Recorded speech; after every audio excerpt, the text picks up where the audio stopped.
स्वरूपाय विद्महे सद्गुरु देवाय धीमहि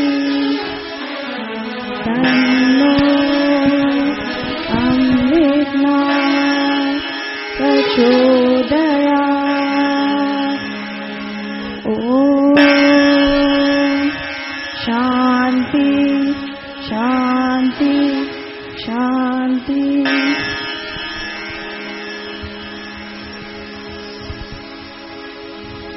बोलिए श्रीनाथ जी महाराज की जय। बंदहु गुरुपद कंज कृपा सिंधु नर रूप हरि महामोह तम पुंज जासु वचन रवि कर निकर। अर्थात हम अपने गुरुदेव के कमल स्वरूप चरणों की वंदना करते हैं, जो कि दया के समुद्र है, जो मनुष्य के रूप में हरि के समान है। वही गुरु श्री नरहरि नाथ जी महाराज के चरणों में हम सत सत प्रणाम करते हैं, जिनके वचन अज्ञान रूपी अंधकार को दूर करने के लिए सूर्य की किरणों के समान है। हम पूज्य गुरुदेव से आज्ञा लेकर आप सभी भक्तों को गोरक्षनाथ जी द्वारा राजा भरतरी को योग और वैराग्य के मार्ग पर लाना दिखलाने जा रहे हैं। परंतु सबसे पहले हम गुरुदेव एवं सभी भक्तों से क्षमा मांगते हैं, क्योंकि संभव है और सही भी है कि इस कार्यक्रम में त्रुटियां होगी, जो आप सभी हमारा बुद्धि दोष मानकर क्षमा करें। नाथ संप्रदाय का आरंभ आदिनाथ भगवान शंकर से हुआ है और इसका वर्तमान रूप देने वाले योगाचार्य बालजती गुरु गोरक्षनाथ जी महाराज है। भगवान श्री गोरक्षनाथ जी वर्णाश्रम धर्म से परे पंचमाश्रमी अवधूत हैं। आपकी शिक्षा एवं चमत्कारों से प्रभावित होकर अनेक बड़े बड़े राजा इनसे दीक्षित हुए और अपने अतुल वैभव को त्याग कर निजानंद प्राप्त किया एवं जल कल्याण करने को अग्रसर हुए।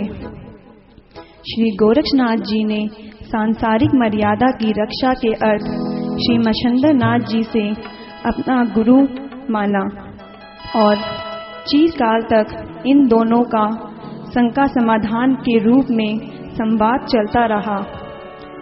यूं तो यह योग संप्रदाय अनादिकाल से चला आ रहा है, किंतु इसकी वर्तमान परिपाटियों के नींव होने का काल भगवान आदि शंकराचार्य से 200 वर्ष पूर्व है।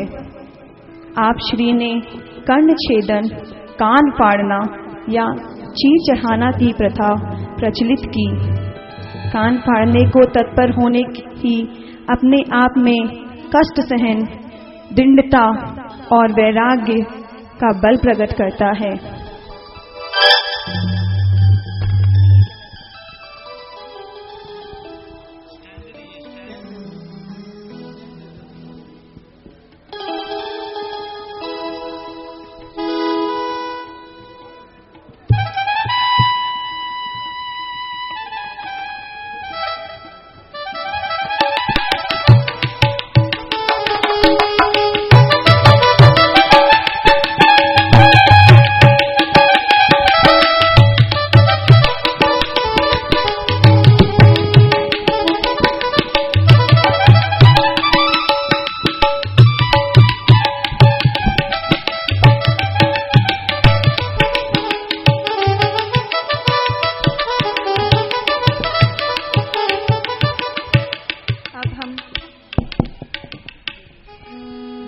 अब हम आपके सामने श्री गोरक्षनाथ जी एवं राजा भरतरी का संवाद प्रस्तुत करने जा रहे हैं।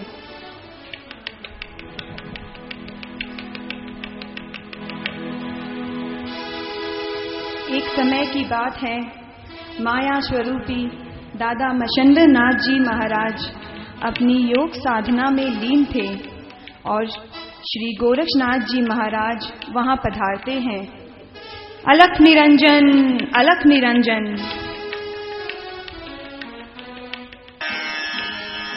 और अपने गुरु के चरण स्पर्श करते हैं।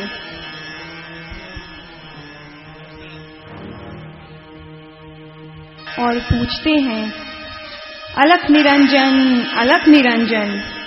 महाराज, यह अतिरिक्त आसन किसके लिए है? यह आसन एक महान योगी की प्रतीक्षा कर रहा है।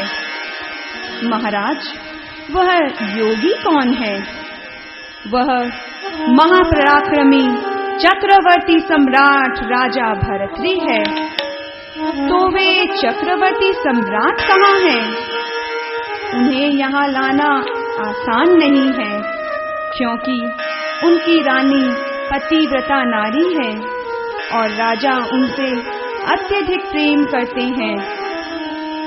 परंतु गोरक्षनाथ जी ने आपसे निवेदन करते हुए कहा, प्रभु, यदि आप आज्ञा दे तो मैं उन्हें लाने का प्रयास करूं।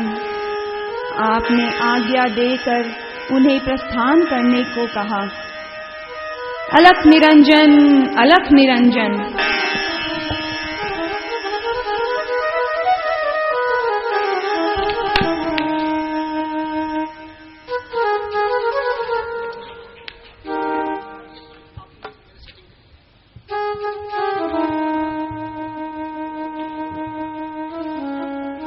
अब हम आपके सामने गुरु गोरक्षनाथ जी एवं राजा भरतरी का प्रथम आमना सामना दिखाने जा रहे हैं।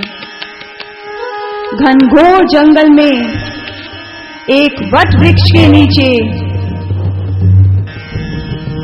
श्री गोरक्षनाथ जी महाराज विराजमान थे।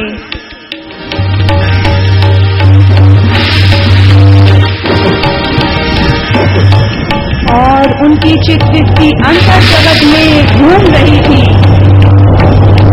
और उसी समय राजा भरतरी एक काले मेघ का पीछा करते हुए वहां पहुंचते हैं।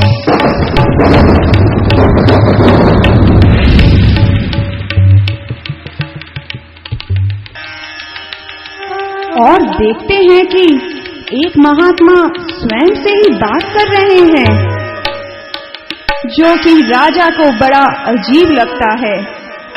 कौतूहल बस राजा छिपकर सारी बातें सुनने लगते हैं। प्रार्थना करो, प्रार्थना, प्रार्थना से भूमि कट सकती है, आकाश उड़ सकता है।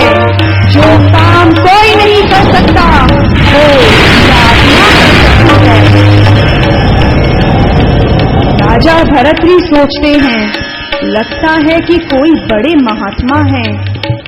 सारा संसार परमात्मा में है और परमात्मा मेरे में है। शक्ति की उपासना करने वाला रावण बनता है, जबकि शिव की उपासना करने वाला राम बनता है। भरतरी फिर सोचते हैं, इस प्रकार तो मैं रावण हूँ, क्योंकि राजा तो शक्ति का उपासक होता है। इस पूरी धरती पर सभी पागल ही पागल रहते हैं। यदि कोई होश में आने लगता है तो लोग उसे भी पागल कहने लगते हैं, क्योंकि वह लोग स्वयं ही पागल होते हैं। सभी पागल हैं, ऐसा विचार करते करते लगता है कि यह महात्मा स्वयं पागल हो गए हैं। उसी समय गोरक्षनाथ जी का पालतू काला मृग वहां पहुंचता है